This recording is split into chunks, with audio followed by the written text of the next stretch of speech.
Hello you guys, welcome back to my channel, or if you guys are new here for the first time, then hello, welcome. In today's video, we are filming an updated cosmetology career video for you guys. It has been over 2 years since I have filmed an update on my career, so I thought that it was finally time to do so.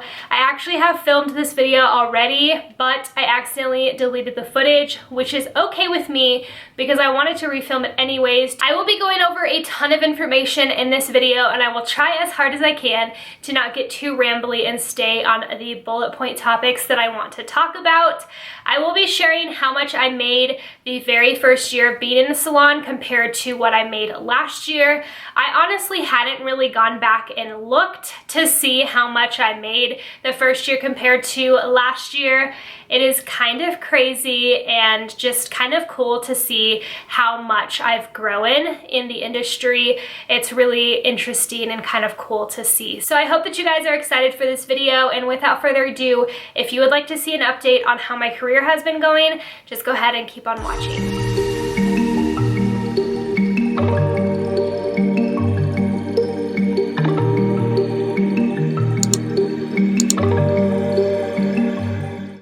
So we are going to jump right into this video because this is probably going to be a longer video because there is so much to go over. I will leave a link to a few of my past career updates in the description box down below, along with like my beauty school experience as well, because I feel like it's kind of nice to start from the beginning to see how I felt about the whole entire journey. If you guys do not follow me over on Instagram, please do so. I always have a link down below. It's just Molly Nicole XO.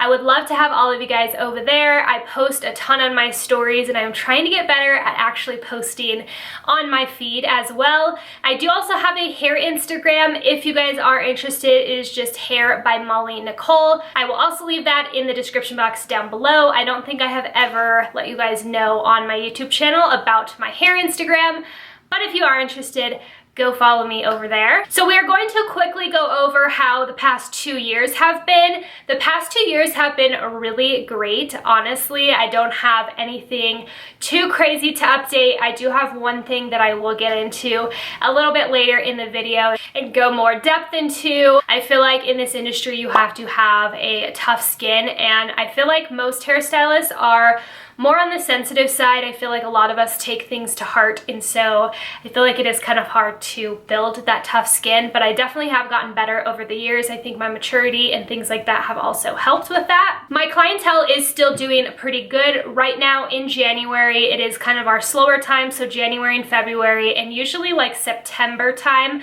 are slower months, so it's not surprising that we are a little bit slower during this time of the year, but I definitely feel like my clientele is still great. It is not 100% built yet, which I am still trying to get there. Obviously, one day I will, but it definitely takes time, and I am confident that it will get there within the next year or so. My coworkers have been absolutely awesome. We have gotten a few new girls in the salon, and it's just really nice. Our team still works really well together, which is always nice. That is one thing that I absolutely love about my salon, is that we all get along, and if there is a problem, we kind of just all talk about it, or we confront the person that the problem is with. There is not really any drama at my salon, which is another huge thing that I absolutely love. A lot of salons I feel like I would feel very uncomfortable in because there is a very catty, drama-filled kind of presence or vibe, and I just would not enjoy that whatsoever. I have mentioned some of the things that I'm going to chat with you guys about in today's video and a few of my past update videos, but I wanted to kind of go over some things if you guys are new here and this is the first video you're watching from me, just so you guys can get an idea of the salon that I work at, if I'm commission, booth rent, all of that kind of stuff. So I have worked in the salon since I have been out of school, so it's almost 6 years since I've been there. April of this year will be 6 years, which is absolutely crazy. I am a commission stylist, so I am an employee of the salon. I am not booth rent or anything like that. The commission that we get at the salon that I am at is 60-40, so we get to keep 60% of all the service sales that we do, and the salon keeps 40%. Now that is a pretty high percentage for commission. It's one of the higher commission rate salons here where I live, and I feel like just in general 60-40 is usually a pretty good rate. Now, a lot of people have asked me if I ever have the desire to open my own salon, to go off on my own. As of now, I do not have the desire at all. The only time I would ever see myself doing that is if I ended up starting a family and my boss did not work with me in that sense of maybe me not working 100% full time.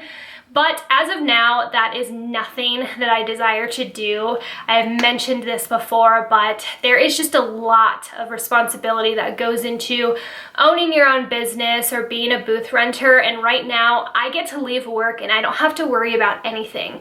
I do not have to worry about any cost for anything that goes on in the salon, and I'm very, very thankful for that, especially to my boss, because there is so much that goes into it. I honestly don't know how you would be a stylist and do that at the same time. So I know there is a lot of questions on the tipping portion of our income. So about 1/4 of our income is from tips. In my past videos, I always kind of put a disclaimer before. I know the whole tipping subject is a little bit touchy with some people, but I am just going to say what I feel like is normal or what is recommended to do whenever you go and get a service done, whether you go out to eat or, you know, get your hair done, get a massage, any of that stuff where tipping is recommended. You should at least be tipping 10 to 15 to even 20%.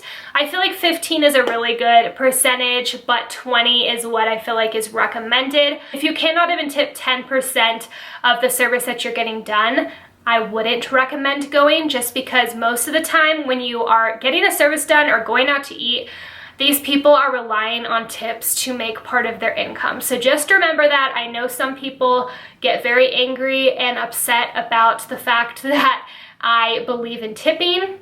I know in other countries it is different, but here in the United States, it is recommended and encouraged to tip at least 15 to 20% on top of the service. So the first few years that I started out in the salon, I didn't write down how many tips I got per year. I don't remember the exact year that I started writing down my tips. I think it was 2017. But before that, I never wrote them down. So my number one tip to you guys is make sure to write down your tips. I write them down every single week now in the notes section of my phone, just so that I can keep up and see how much I made every single year. So I'm just gonna go back to 2017 and see how much in tips I made. So in 2017, I made a little over $13,000 in tips. So about $13,200 is what I made that year. Now, obviously, this is going to change. Another thing kind of going into this, obviously, depending on how much you work and how often you are gone. Last year, I was actually gone quite a bit more than I was the year prior and the year prior to that. It definitely goes into your income and how much you're going to make. I really love to travel, and I feel like I wouldn't want to work ridiculous amounts of hours and never be able to travel. So that's just something personally that I like to do. If you do not want to travel, obviously your income will be going up depending on how much work you miss or don't miss. So I would say about average, I make between like $12,500 and $13,000 in tips, I would say, a year on top of my income. So we are going to look at my income from the very first year that I started at the salon. Now, I took a screenshot of the computer, so it's really, really bad quality, but if I can, I will try to put an overview for you guys so you can see what the amount is. So this is from the dates of February 21st, 2014 to February 21st of 2015. My revenue was $17,125.41. Now this is with retail. Without retail, it is $15,299. That is my services that I did that year, which for the first year, honestly, isn't that bad. I'm not exactly sure what like the average first year of being a cosmetologist would be, but I feel like it's not absolutely horrible. My boss is nice enough to pay you an hourly wage until you make more on commission. So I was very lucky in that sense. A lot of people just throw you into commission, and if you don't have any clients and you're not making any money. Now, I do think legally, if you do not make enough on commission, they have to at least pay you minimum wage. So I think that is right. That's what sounds right. That's what my boss has told me. So if you guys are going into a commission salon, just make sure that they are on board with that, because if you're just starting out, you're not going to have any clientele, which means you're not going to be making any money. So now we are going to go from the last year. So this is from December 21st, 2018 to December 21st, 2019. So my income was $56,608.18. So when you add the tips onto that, obviously that will be over $60,000 a year. So as you can tell, the amount of my income has gone up quite a bit over the last 6 years. My main goal for my career is to be making over $100,000. I feel like my goal is not unattainable at all. I feel like it is definitely achievable, especially if I put my mind to it and really hustle to get some clients in and to really charge what I'm worth. I feel like in this industry, a lot of stylists get stuck into not charging what they're worth or what they're doing for the service. I have definitely got caught up in this, and I'm trying to be better about that. My main thing that I would tell you guys is to just charge for what you're doing. A lot of people don't understand, but in this industry, we do not get a raise on our pay unless we raise our prices. There's no other way for us to get a raise. So every year I raise my prices about $1 to $2, which is what I would recommend. I would not recommend raising your prices after, 3 to 4 years, $10 at a time. That is when clients will get upset about it and they will really notice. When you raise your prices $1 or $2, they're not really going to notice, and if they do, they most likely won't say anything. Now, my prices have gone up obviously a little bit since I have filmed my last update video. I've raised them probably $2 to $3 since that last video. So I'm just going to tell you guys a few of the services that I do and how much I charge for them. So for a haircut, I charge $40. For an all-over color and cut, I charge $112. For a root retouch and cut, I charge $102, and then for a partial highlight and cut, it's $104. Normally, with the partial highlight and cut comes a toner, which is an additional $40.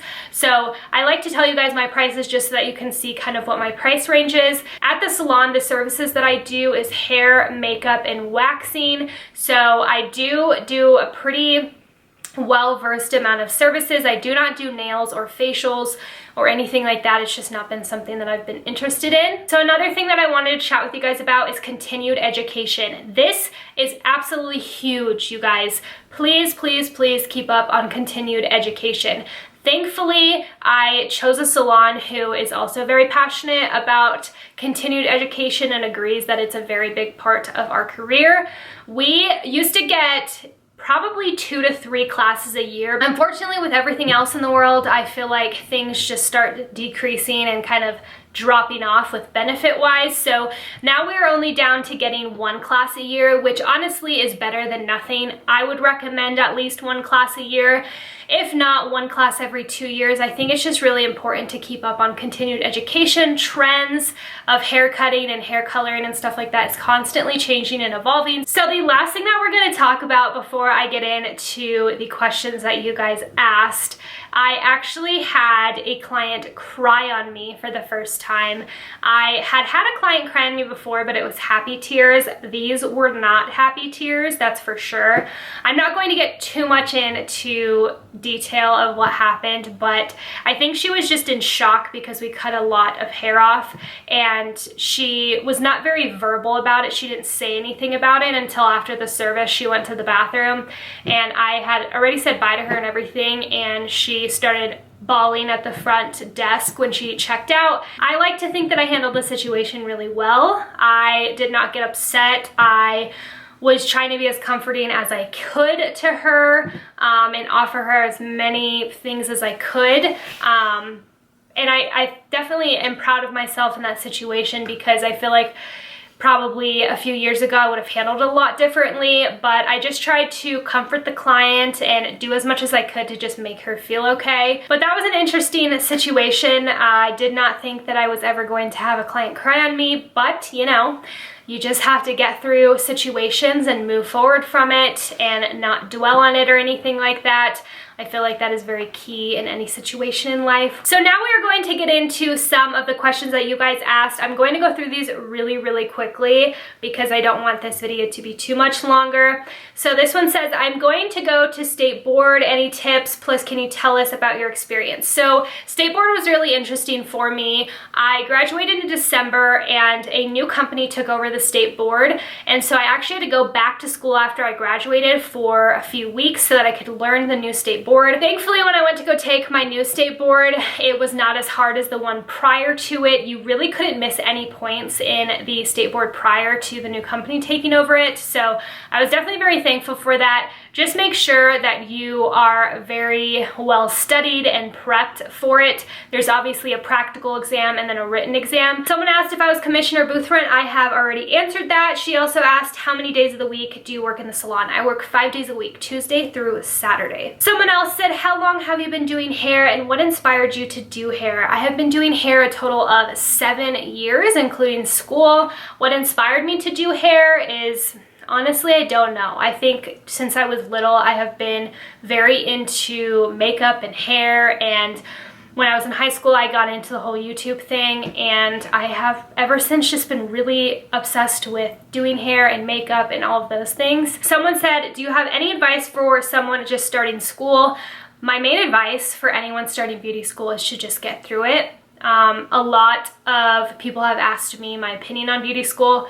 Beauty school is beauty school. It's probably not going to be the most pleasant thing in the world. Just get through it, get into a nice salon, and you will 100% feel better about it. Someone said, do you still prefer this career than any other? I still love the career. A lot of people ask me if I see myself doing this like when I'm 40 or 50, and honestly, I think I do if my body allows me to do it as long as that age. My body is definitely not loving it so far. I've had back issues, hip issues since my car accident. My wrists are not the strongest, so I definitely just need to start taking care of myself and really trying to get all of that in check while I can. The next question, is it hard to deal with some clients? Yes, I feel like in any other career, it's the same thing. I feel like you have to deal with difficult people on a daily basis in any career, really. So you just, again, have to learn to handle them in a professional manner. A lot of questions about how much I make monthly and how much I make yearly. I kind of already answered that of how much I make yearly, but it depends monthly. Like I said, one month I could make, you know, 5-6 grand. The next month I could make like 3 to 4 grand. So it really depends. Definitely be good with budgeting your money. If you get a good paycheck, do not spend it all. Put it into savings because you never know, in the next few months you could have a really bad paycheck. So that is all the questions that I'm going to answer. The last thing that I'm going to leave you guys with is, if you guys are interested in going into this career, please be passionate about doing hair or something in the cosmetology world. I feel like I've met and seen a lot of stylists that are not passionate about the industry, and unfortunately it shows with them doing their clients, and it also just shows in their passion kind of at work. So just make sure that you are passionate about anything that you guys are doing, whether it be cosmetology or anything like that. So I hope that you guys enjoyed this video, and I hope that it was somewhat informative for you guys. If you have any more questions, please write them in the comments down below. I would love to have a conversation with you guys. If you guys are hairstylists or cosmetologists, let me know in the comments down below as well. I would love to chat with you guys and answer some more questions down there. Thank you guys so much for watching as always, and I will see you guys in my next one. Bye, stay marvelous.